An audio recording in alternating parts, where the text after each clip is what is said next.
Hello everyone. आज हम करने जा रहे हैं हमारे चैनल डाइव टू लर्न के अंदर next topic. The name of the topic that is tax management in refers to the capital structure decision. तो जैसे कि मैंने पहले भी कुछ टैक्स कंसिडरेशन से रिलेटेड कुछ टॉपिक्स डाले हैं, उसी तरह से ये मैं नेक्स्ट टॉपिक करने जा रहा हूँ जो कैपिटल स्ट्रक्चर डिसीजन है। तो मैं टॉपिक शुरू करने से पहले आपको एक चीज़ बता दूँ कि this topic is important for the UGC net commerce exam paper number 2, because इस टॉपिक के अंदर हम ये देखेंगे कि किस तरह से जो मैनेजमेंट होती है, या हम यूँ बोलें कि किस तरह से जो कैपिटल स्ट्रक्चर डिसीजन लेने से पहले फाइनेंशियल मैनेजमेंट जो है वो टैक्स को कंसिडर करती है। कॉर्पोरेट टैक्सेस को ध्यान में रखा जाता है because this taxes having a great impact on the capital structure decision. तो यही हम सारा इसके अंदर देखने जा रहे हैं आज। तो शुरू करने से पहले मैं एक चीज़ बोलूँगा आपको कि अगर आपको ये मेरा वीडियो अच्छा लगे तो प्लीज़ हमारे चैनल को सब्सक्राइब कीजिए और लाइक कीजिए। अगर आपको UGC नेट कॉमर्स के फुल कोर्सेज़ की रिक्वायरमेंट हो तो इन नंबर पर कांटेक्ट कीजिए। So let's start with the topic capital structure decisions. So first of all we have the meaning of capital structure. तो सबसे पहले डिसीजन करने से पहले मैं आपको मीनिंग समझा देता हूँ कि what is the meaning of capital structure. So capital structure basically the mix of various securities like equity, preference and debentures which a company use for finance their assets। हम यूँ भी बोल सकते हैं कि कैपिटल स्ट्रक्चर जो है वो अलग अलग सिक्योरिटीज़ जो कि एक कंपनी यूज़ करती है अपने कैपिटल स्ट्रक्चर अपनी जो कैपिटल है उसको बनाने के लिए यूज़ करती है, और इस यूज़ किए के पैसे के साथ या इस पैसे के साथ कंपनी अपने बिज़नेस को रन कर रही है, उसको हम बोल देते हैं कैपिटल स्ट्रक्चर। जैसे मैं एग्जांपल देके समझा देता हूँ। मान लीजिए कंपनी के पास 50% इक्विटी शेयर्स हैं, 20% प्रेफरेंस शेयर्स हैं एंड बाकी बचे हुए जो 30% है वो डिबेंचर है। तो ये उस कंपनी का कैपिटल स्ट्रक्चर है। सो हम बोल सकते हैं कि कैपिटल स्ट्रक्चर उन सारी सिक्योरिटीज़ का मिक्स है जो एक कंपनी यूज़ कर रही है अपने बिज़नेस को रन करने के लिए, एज़ वेल एज़ जो उनकी एसेट्स हैं उनको ख़रीदने के लिए। So that's why capital structure refers to the mix of various securities which company use to finance their assets. अब इस टॉपिक के अंदर हमने ये देखना है कि किस तरह से जब एक कंपनी अपना कैपिटल स्ट्रक्चर डिसाइड करती है, मीन टू से जो वेरियस सिक्योरिटीज़ का मिक्स है उसको डिसाइड करती है, उसका प्रपोर्शन डिसाइड करती है, उसको डिसाइड करने से पहले किस तरह से कंपनी जो है वो किन किन बातों का ध्यान रखती है और कौन कौन से वो फैक्टर है that will effect on the capital structure decision, वो हम सारा देखेंगे इसके अंदर। फर्स्ट जैसे हमारे पास है what is the optimal capital structure. So the optimal capital structure is a mix of equity capital and debt funds. So their compositions depend on the following factors। तो जो डेट हो गया, इक्विटी हो गया, preference हो गया, उसकी जो कंपोजिशन है, कंपोजिशन का मतलब होता है कि कितने % डेट यूज़ करना है एंड कितने % इक्विटी होगा और प्रेफरेंस होगा। That composition will depend on the some following factors. The first factor that is that the cost of capital and also the expenditure incurred in raising of such capital. सबसे पहले देखी जाएगी cost, कितना cost होगा capital का, as well as उस capital को rays करने के लिए कितना एक्सपेंडिचर आएगा। सबसे पहले इस चीज़ को कंसिडर किया जाता है for deciding the capital structure of any company. Second one is expectation of share holders by the way of dividend growth. दूसरे नंबर पे ये देखा जाएगा कि शेयर होल्डर्स की कितनी एक्सपेक्टेशन है फ्रॉम द डिविडेंड और फ्रॉम द ग्रोथ, कि शेयर होल्डर्स ज़्यादा डिविडेंड की तरफ देख रहे हैं या फ्यूचर ग्रोथ की तरफ देख रहे हैं। मान लीजिए अगर शेयर होल्डर डिविडेंड लेना चाह रहे हैं तो नेचुरली सी बात है कि कैपिटल स्ट्रक्चर के अंदर जो सिक्योरिटीज़ को रेज़ किया जाएगा वो इस तरह की होगी जैसे शेयर्स हो गए ज़्यादा। अगर ग्रोथ की तरफ देखते हैं तो डिबेंचर्स को मोस्टली रेज़ किया जा रहा है। Next one is expansion needs of the business, that is the rate by which the profit of the business shall again flow back into the business. As well as देखा जाएगा expansion की ज़रूरत कितनी है किसी बिज़नेस को। अगर किसी बिज़नेस को एक्सपेंशन की ज़रूरत ज़्यादा है तो उसके अंदर ये देखा जाएगा कि बिज़नेस के अंदर जो प्रॉफिट हो रहा है उस प्रॉफिट को सारा डिस्ट्रीब्यूट नहीं किया जाएगा as a dividend to the share holder, उसका ज़्यादा हिस्सा रिटेन किया जाएगा, उसको दोबारा बिज़नेस में इन्वेस्ट किया जाएगा for the growth of business. यहाँ पर फ्लो बैक का मतलब होता है कि जो आपको प्रॉफिट हो रहा है उसको री इन्वेस्ट करना। And taxation policy of the government also effect on it. Government की जो टैक्सेशन पॉलिसीज़ है वो इफ़ेक्ट करेगी इसके ऊपर। क्यों करेगी? क्योंकि अगर मान लीजिए टैक्सेस ज़्यादा है, हाई है टैक्सेस, तो क्या किया जाएगा, ज़्यादा पैसा रेज़ किया जाएगा थ्रू डिबेंचर्स, क्योंकि अगर डिबेंचर्स के थ्रू पैसा लिया जाए तो उससे टैक्स बेनिफिट मिलेगा। नेक्स्ट है rate of return on investment, as well as rate of return on investment में also effect on the capital structure decision और securities which are to be used और mix by the company in the capital structure. क्योंकि अगर मान लीजिए equity के ऊपर rate ज़्यादा है तो इक्विटी रेज़ किया जाएगा, अगर डिबेंचर के ऊपर ज़्यादा है तो डिबेंचर ज़्यादा रेज़ किया जाएगा। That depend on the rate of return, जिससे हमको कमाई ज़्यादा होने के चांसेस है, उससे पैसा हम रेज़ करेंगे। Next one is tax consideration. तो अब हम देखेंगे इनके अंदर कि टैक्स पॉइंट ऑफ व्यू से किस तरह से हमको ध्यान में रखना होगा कैपिटल स्ट्रक्चर को, ताकि हम टैक्स के अंदर कुछ फ़ायदा ले सकें, टैक्स को हम कम कर पाएँ विदाउट ब्रेकिंग द लॉ। तो वो हम देखेंगे वन बाय वन। जैसे कि फर्स्ट पॉइंट इसके अंदर है, interest on debt fund is allowed as a deduction as it is a business expenditure. तो जैसे कि आपको मालूम ही होगा, डिबेंचर एक तरह का लोन है। तो डिबेंचर्स के ऊपर अगर कोई भी आप डिबेंचर्स के ऊपर कोई भी इंटरेस्ट पे कर रहे हैं तो वो interest as a business expenditure आपको अलाउेबल होगा। सिंपली आपको उस इंटरेस्ट अमाउंट को शो करना होगा in the debit on the debit side in the profit and loss account of the company, and its result is the total profit of the company be decreased, so automatically the tax liability of the company be decreased. So it means if अगर आप date के through पैसा ले रहे हैं तो उसका आपको इंटरेस्ट का फ़ायदा मिलेगा, बिकॉज 100% टैक्स डिडक्टेबल है इंटरेस्ट। नेक्स्ट है, dividend on equity fund is not allowed as a deduction. तो जो आप इक्विटी शेयर्स के ऊपर डिविडेंड दे रहे हैं उनका आपको कोई फ़ायदा नहीं मिलता। एक कंपनी जो भी डिविडेंड देती है उसका आपको कोई भी एज अ एक्सपेंडिचर डिडक्शन नहीं मिलता, बिकॉज जो डिविडेंड दिया जा रहा है वो आउट ऑफ प्रॉफिट दिया जा रहा है, प्रॉफिट के बाद कैलकुलेशन हो रही है। So that's why dividend having no benefit for the company as a expenditure. So dividend is exempted in the hands of share holders also. So that's why dividend का कोई फ़ायदा नहीं हो रहा है यहाँ पर। नेक्स्ट है, cost raising owner fund is treated as a capital expenditure.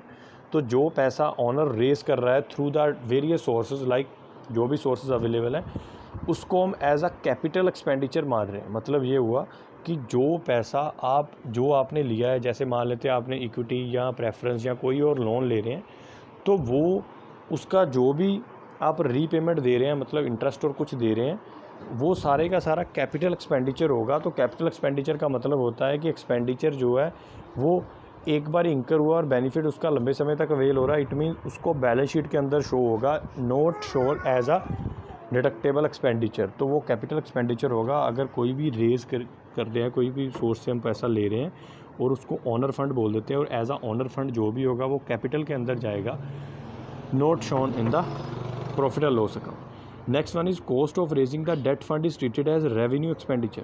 तो जो आप डेट से ले रहे हैं पैसा, उसका ये फ़ायदा मिल रहा है। जैसे हमने ऊपर भी देखा, इंटरेस्ट जो पे हो रहा था डेट के ऊपर, उसको हम रेवेन्यू नेचर की आइटम मान लेते हैं। तो इसका मतलब ये हुआ, डेट के अलावा, क्योंकि that is not a owned capital, that is a borrowed capital. तो ऊपर हम बात कर रहे थे ओन्ड कैपिटल की। अगर कोई भी इक्विटी या प्रेफरेंस से पैसा आ रहा है वो आपका कैपिटल नेचर का होगा। सो जिसका कोई भी बेनिफिट नहीं मिलेगा as a revenue expenditure. But अगर कोई भी पैसा रेज हो रहा है थ्रू द डेट और एनी अदर लोन, उसका फ़ायदा मिल रहा है, because shown as a revenue expenditure in the debit on the debit side in the profit and loss account. Next one is, where the assessee is entitled to incentives under section 10A etc. maximum equity fund should be utilized। अगर assessee को कोई incentives मिल रहे हैं under section 10A, तो उसका क्या होगा कि मैक्सिमम उसको इक्विटी फ़ंड जो है वो यूटिलाइज़ करने होंगे। मतलब क्या है कि अगर उसको इनका फ़ायदा लेना होगा तो ज़्यादा से ज़्यादा उसको इक्विटी फ़ंड के अंदर पैसा इन्वेस्ट करना होगा, बिकॉज देयर इज़ इंसेंटिव्स। क्योंकि उसको इंसेंटिव मिल रहे हैं तो इसलिए डिबेंचर से अच्छा है कि वो इक्विटी रेज करे। Where the interest on the debt fund is payable outside India, this one is also important point. अगर डिबेंचर का इंटरेस्ट इंडिया से बाहर जा रहा है, मतलब क्या है कि आपने जिससे डिबेंचर लिए वो इंडियन कंपनी या इंडियन से नहीं लिए, आपने आउटसाइड द इंडिया जाके डिबेंचर लिया है, so tax should be deduct at a source, otherwise deduction is not allowed. तो फिर TDS डिडक्ट किया जाएगा, क्योंकि आपने आउटसाइड द इंडिया रेज किया है, तो आप TDS डिडक्ट करने के बाद वो इंटरेस्ट पे करेंगे टू द डिबेंचर होल्ड और to the company from whom the debenture is to be raised, and other deduction is not allowed in such case. जो बाकी की डिडक्शन है वो नहीं मिलेगी इस केस के अंदर, क्योंकि आप जो पैसा दे रहे हैं वो आउटसाइड द इंडिया दे रहे हैं। इट मीन्स यहाँ पर आपको फ़ायदा नहीं होगा इंटरेस्ट का। तो ये थे हमारे पास कुछ tax consideration. Next one is tax planning, how you can plan the tax at the time of deciding your capital structure decision। if the return on investment is greater, यहाँ पर अगर इंटरेस्ट आपकी इन्वेस्टमेंट से return आपकी ज़्यादा हो रही है, रेट ऑफ रिटर्न जो है हाइयर है on the investment, then the rate of interest, मतलब ये हुआ कि जितना आप इंटरेस्ट दे रहे हैं उससे ज़्यादा आप कमाई कर रहे हैं, इनकम ले रहे हैं. सो मैक्सिमम डेट फंड में be use since it shall increase the rate of return on equity. So however cost of raising debt fund should be kept in mind. तो हो क्या रहा है, फ़ायदा क्या हो रहा है? सो इससे हमारे जो इक्विटी शेयर हैं उनकी रिटर्न इंक्रीज़ हो रही है, लेकिन दूसरी साइड पे हमको ध्यान रखना होगा कि जो डेट है उसकी एक कॉस्ट है जिसका हमको फ़ायदा मिल रहा है. तो मैं आपको ये पॉइंट थोड़ा सा अच्छे से समझाऊंगा डीपली जाके. मान लीजिए हमने डिबेंचर रेज़ किया 60%, 40% लिया इक्विटी. अब हो क्या रहा है, ये जो हमने पैसा रेज़ किया है, मान लेते हैं इसमें से हमको जो इंटरेस्ट देना पड़ रहा है, क्योंकि इक्विटी की तो कोई कॉस्ट नहीं है लेकिन इंटरेस्ट की कॉस्ट है, क्योंकि इक्विटी के अंदर तो सिर्फ डिविडेंड देना है लेकिन इसके अंदर इंटरेस्ट देना है जो कि फ़िक्स्ड है. अब मान लेते हैं जो इंटरेस्ट आप पे कर रहे हैं वो आप पे कर रहे हैं 50,000 पर एनम, 50,000. आपको रिटर्न हो रही है, इस पैसे को इन्वेस्ट करने के बाद आपको इनकम हो रही है 60,000 पर एनम. इस मीन 10,000 का आपको फ़ायदा हो रहा है. तो इस केस में क्या हो रहा है, so it means return on equity जो है बढ़ेगी, मतलब इक्विटी शेयर होल्डर को फ़ायदा होगा, क्योंकि जैसे कि आपको मालूम ही होगा जितने भी पैसे लगा के प्रॉफिट निकल के आता है वो प्रॉफिट में से ही सारा कुछ डिस्ट्रीब्यूट होता है, लेकिन सबसे लास्ट में मिलता है इक्विटी वाले को. इट मीन्स इक्विटी की अगर रिटर्न बढ़ेगी तो सभी को फ़ायदा होगा. सो इक्विटी शेयर होल्डर की रिटर्न बढ़ने का मतलब ये होता है कि जो ओवरऑल रिटर्न है हमारी वो इंक्रीज़ हो रही है. तो इन सभी के बीच हमको एक बात को ध्यान में रखना होगा, ये फ़ायदा क्यों हुआ, क्योंकि जो कॉस्ट थी डेट की उसका हमको टैक्स बेनिफिट मिल रहा है. कैसे मिल रहा है?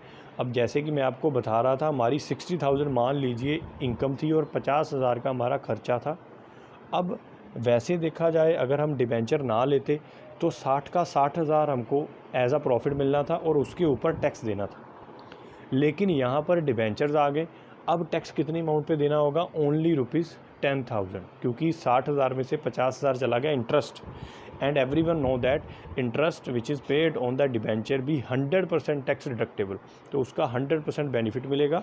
सो दैट्स वाई यहाँ पर फ़ायदा हो रहा है कि हमको डेट की कॉस्ट को ध्यान में रखना होगा, वही हमारी टैक्स सेविंग में मदद कर रही है. Second one, if the rate of return on investment is less, अगर रिटर्न कम है that from the rate of interest then minimum debt fund should be use. तो वहाँ पर कोशिश कीजिए डेट को इग्नोर किया जाए, कम किया जाए, क्योंकि आपको ऑलरेडी रिटर्न नहीं हो रही.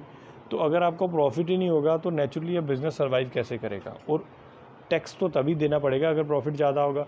तो इट मीन्स अगर आपका रिटर्न कम है लेकिन इंटरेस्ट ज़्यादा है तो वो नेगेटिव रिजल्ट निकल रहा है, तो इट मीन्स डेट को आप कम कर दीजिए. हाँ, यहाँ पर आपकी इनकम ज़्यादा है, वहाँ पर डेट का पोर्शन बढ़ा देना बेटर होगा. क्यों? क्योंकि अगर डेट बढ़ेगा तो उसका इंटरेस्ट जो है वो एज अ डिडक्शन अलाउेबल होगा. सो दैट्स वाई ये आपको ध्यान में रखना होगा. नेक्स्ट है where SEZs enjoy the tax holidays under the various provisions of income tax. जैसे कि इनकम टैक्स की बहुत सारी प्रोविज़न है कि जैसे ATI ए सेक्शन है अगर आप इंफ्रास्ट्रक्चर फैसिलिटी को डेवलप करते हैं, ATI B सेक्शन है जैसे आप बैकवर्ड एरिया के अंदर इंडस्ट्री सेट करते हैं. तो इस तरह से गवर्नमेंट टैक्स इंसेंटिव्स और हॉलीडेज़ प्रोवाइड कर रही है. अगर आपको वो सारे इंसेंटिव्स हॉलीडेज़ मिल रही हैं, टैक्स हॉलीडेज़, तो फिर भी आपको ध्यान में रखना होगा कि इस तरह की फर्म के अंदर मिनिमम डेट फंड्स आप रेज़ कीजिए, वरना क्या होगा, क्योंकि आपको मालूम है कि डेट का एक फ़ायदा है कि उसका टैक्स बेनिफिट है, लेकिन एक नुकसान भी है. नुकसान क्या है? क्योंकि डेट जितना ज़्यादा लेगी कोई कंपनी उतना ज़्यादा उसका रिस्क बढ़ता जाएगा.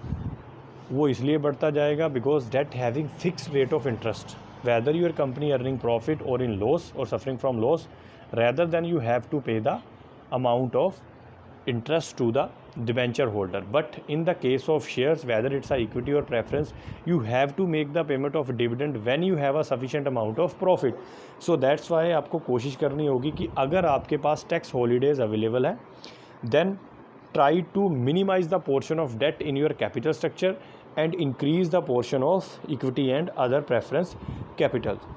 So since the profit arising from the business is fully exempt from the tax which increase the rate of return of equity capital. तो मतलब क्या है?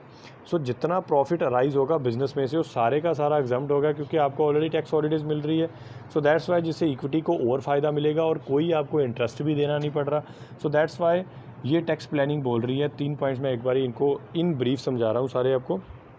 फर्स्ट वाले में बता रहा था अगर आपकी रेट ऑफ रिटर्न ज़्यादा है तो आप कोशिश कीजिए डिबेंचर ज़्यादा लें.